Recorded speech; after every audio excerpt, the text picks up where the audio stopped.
오늘 이 새벽에 하나님께서 저희에게 주신 말씀은 시편 103편 1절부터 11절까지의 말씀입니다. 제가 가지고 있는 성경으로 구약 성경 876페이지에 있습니다.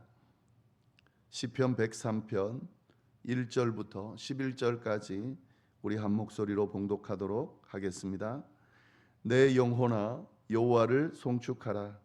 내 속에 있는 것들아 다 그의 거룩한 이름을 송축하라. 내 영혼아 여호와를 송축하며 그의 모든 은택을 잊지 말지어다. 그가 내 모든 죄악을 사하시며 내 모든 병을 고치시며 내 생명을 파멸해서 속량하시고 인자와 긍휼로 관을 씌우시며 좋은 것으로 내 소원을 만족하게 하사 내 청춘을 독수리같이 새롭게 하시는도다. 여호와께서 공의로운 일을 행하시며 억압당하는 모든 자를 위하여 심판하시는도다. 그의 행위를 모세에게 그의 행사를 이스라엘 자손에게 알리셨도다. 여호와는 긍휼이 많으시고 은혜로우시며 노하기를 더디하시고 인자하심이 풍부하시도다. 자주 경책하지 아니하시며 노를 영원히 품지 아니하시리로다. 우리의 죄를 따라 우리를 처벌하지 아니하시며 우리의 죄악을 따라 우리에게 그대로 갚지는 아니하셨으니 이는 하늘이 높 땅에서 높음같이 그를 경외하는 자에게 그의 인자하심이 크심이로다. 아멘.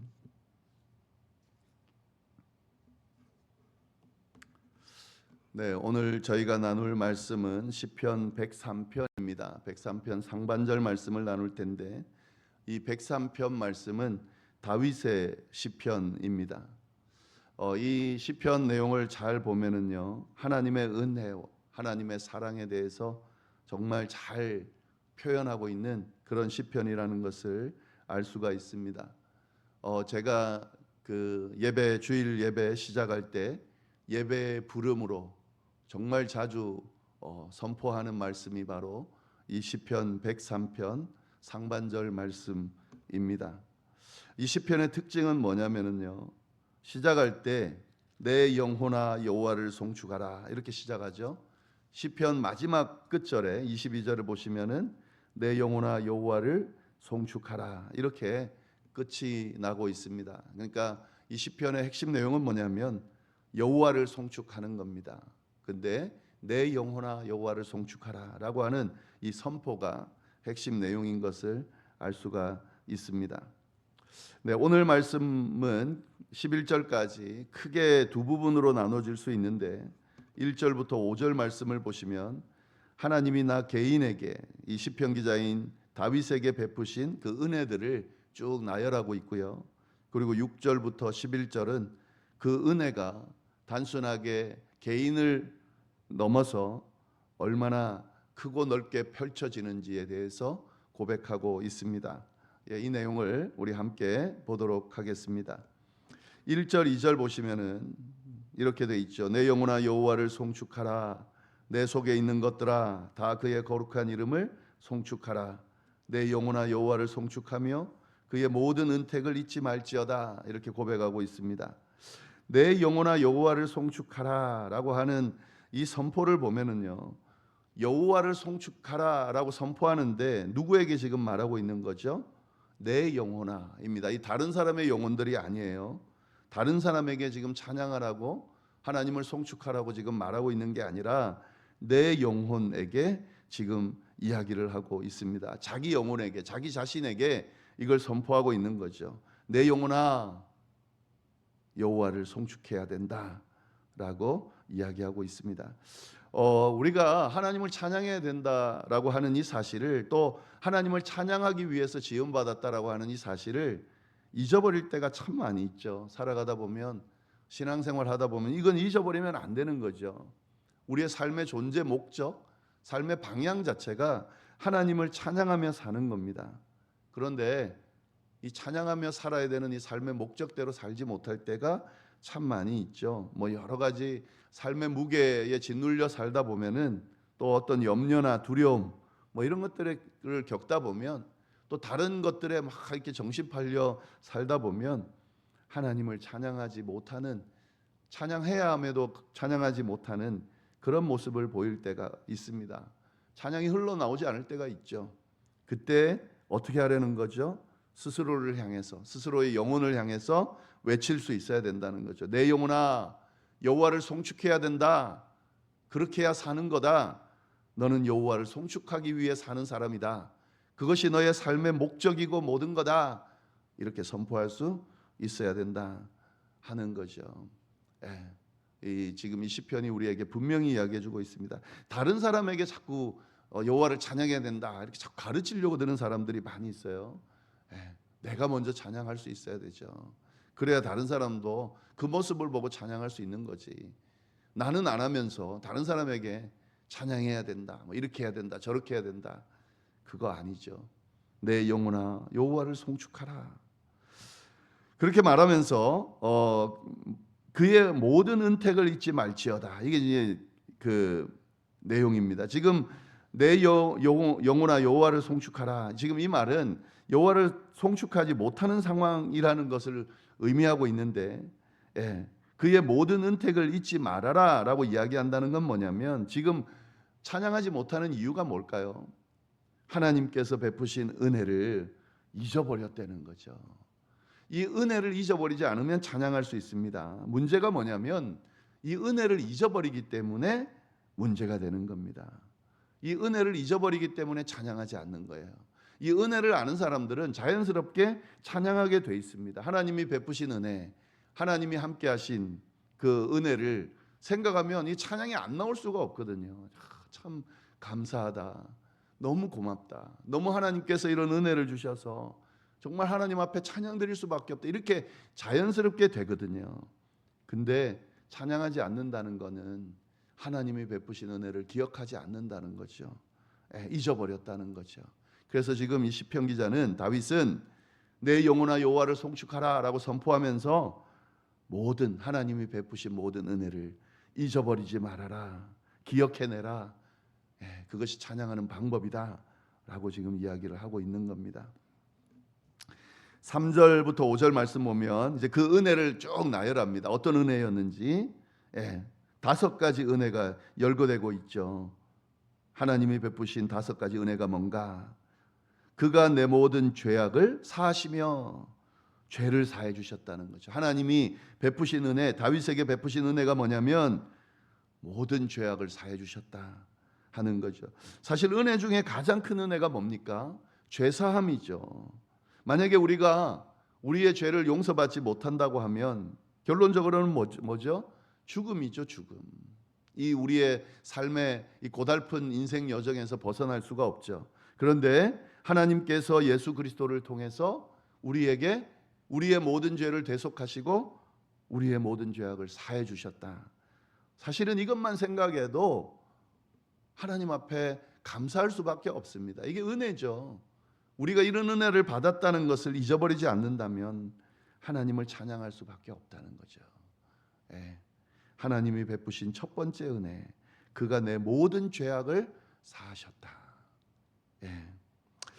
두 번째 은혜는 뭐냐면 내 모든 병을 고치셨다, 고치신다. 치유의 은혜입니다. 치유의 은혜. 근데 여기서 모든 병이라 그랬죠.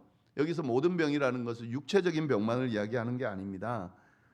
정신적인 병도 이야기하는 거죠. 영혼의 병도 이야기하는 거죠.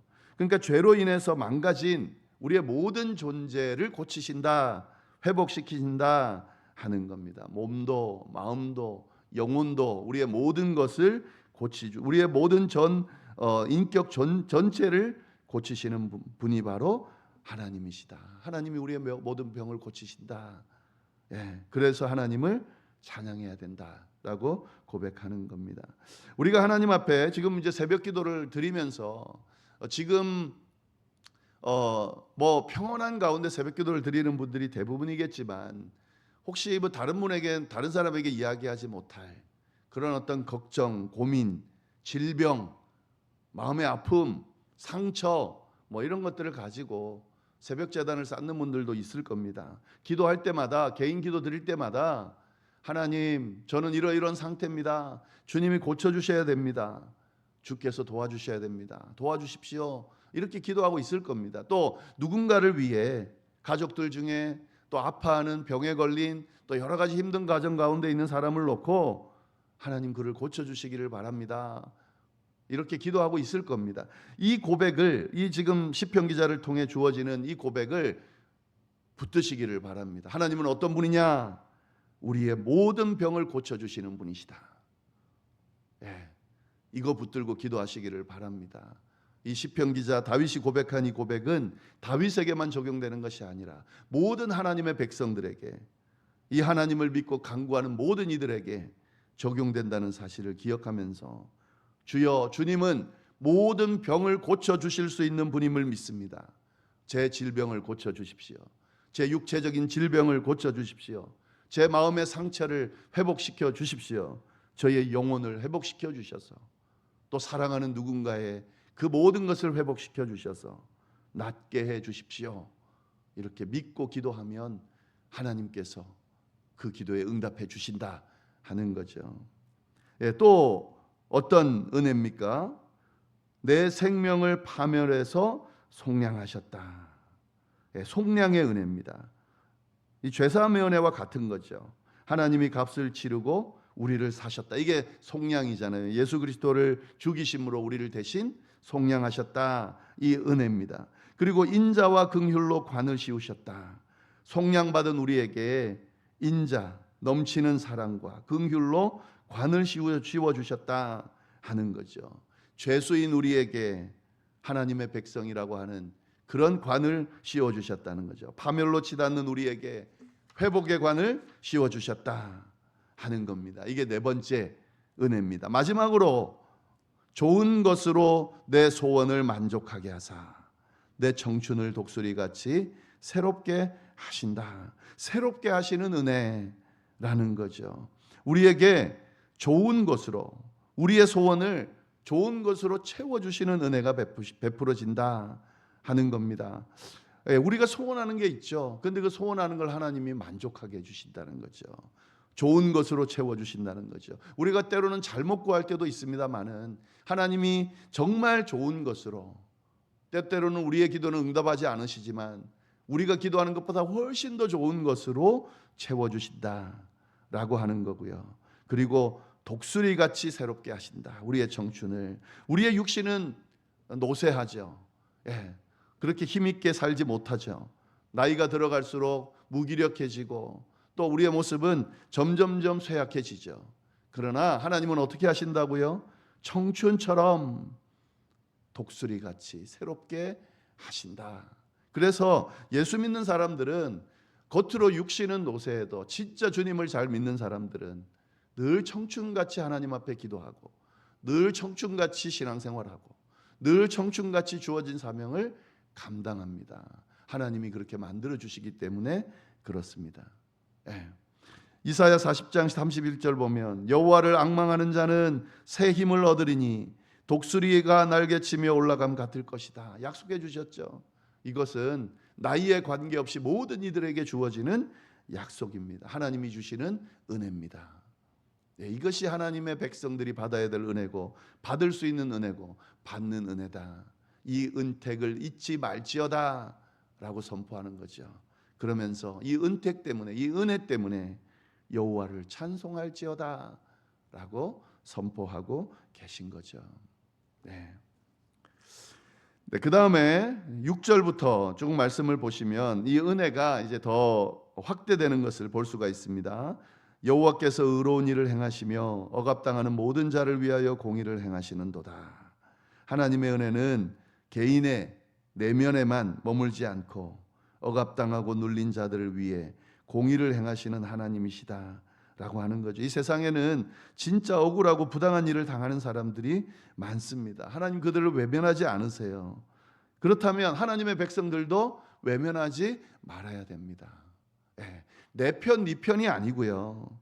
정말 누구든 소외당하는 자들, 억눌린 자들, 억압당하는 자들이 있다고 한다면, 의미 없이 죽어가는 자들이 있다고 한다면 누구든 그들을 바라보면서 하나님이 안타까워하고 계시다는 것을 기억하면서 우리도 그들을 위해 기도할 수 있어야 된다.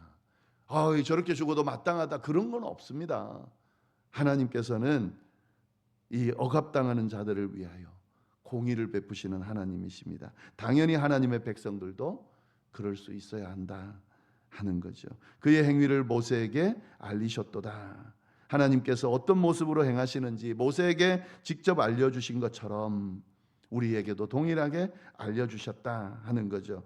그러면서 뭐라고 그러냐면 여호와는 긍휼이 많으시고 은혜로우시며 노하기를 더디하시고 인자하심이 풍부하시도다. 출애굽기 34장 6절 말씀이에요.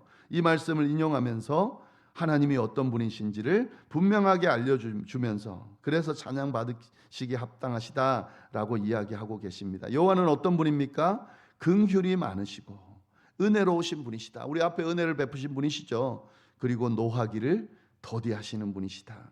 인자하심이 풍부하신 분이시다. 이 세상을 향해서도 하나님의 이 인자하심과 노하기를 더디하심이 있기 때문에 우리도 구원을 받은 거예요. 만약에 하나님께서 이런 잘잘못을 바로바로 따지시고 심판하신 분이라면 구원받을 사람이 없죠. 그리고 9절부터 11절 마지막입니다. 그가 항상 다투지 아니하시며 노를 영원히 품지 아니하시리로다. 우리의 죄를 따라 우리를 처벌하지는 아니하시며 우리의 죄악을 따라 우리에게 그대로 갚지는 아니하셨으니 이는 하늘이 땅에서 높음같이 그를 경외하는 자에게 그의 인자하심이 크심이로다. 하나님은 끝없는 사랑으로 우리에게 다가오십니다. 우리와 끝없이 다투는 분이 아니십니다. 우리의 잘못으로 인해 그 잘못에 대해서 깨달을 수 있도록 하시지만 노를 계속 품지 않으시고 피할 길을 주셔서 정말 통회하며 회개하며 나오는 이들에게 하나님께서 용서의 말씀을, 용서의 또 기회를 허락해 주시는 분이시다라고 분명하게 이야기하고 있습니다. 그를 경외하는 자에게, 근데 여기 이 말씀을 우리가 잘 봐야 됩니다. 그를 경외하는 자에게 하나님이 무조건 노하기를 더디하면서 지켜보시는 분이 아니시고요. 그를 경외하는 자에게 그렇게 하신다 하는 거죠. 하나님을 두려워하고 하나님을 신뢰하고 하나님의 말씀에 귀를 기울이고 하나님께 겸손히 나오면서 스스로를 돌아보면서 통회하며 회개할 줄 아는 이에게 하나님께서는 피할 길을 주시고 주님의 크신 사랑으로 인내하며 기다리시고 또 구원의 길로 인도하신다. 이 시편 기자가 고백하면서 이 하나님을 찬양하라라고 스스로에게 선포하고 있습니다. 오늘 아침 이 시간 이 주님께서 베푸신 은혜를, 우리에게 베푸신 그 은혜를 다시 한번 기억하면서 이 은혜를 받은 사람이라는 것을 우리가 기억할 수 있도록 간구하면서 우리 영혼에게 이 은혜를 받은 자로서 하나님을 찬양하며 살아야 된다 선포할 수 있기를, 그래서 정말 하나님을 찬양하는 그런 하루 남은 여생이 될 수 있기를 간절히 바랍니다. 기도하겠습니다. 하나님 아버지, 참으로 감사합니다. 귀한 또 말씀을 통해서 또 우리에게 이렇게 깨달음을 주시고 어떻게 또 오늘 하루를 살아야 하는지 알려주셔서 감사합니다. 우리에게 베푸신 은혜가 있습니다. 넘치는 은혜가 있습니다. 하나님 아버지, 그 은혜를 기억하면서 그 은혜를 주신 하나님을 찬양하는 삶이 될 수 있도록 우리에게 선포하며 정말 주님을 온전히 찬양하는 그런 삶을 사는 오늘 하루가 될 수 있도록 주여 역사하여 주옵소서. 감사하며 예수님의 이름으로 기도드립니다. 아멘.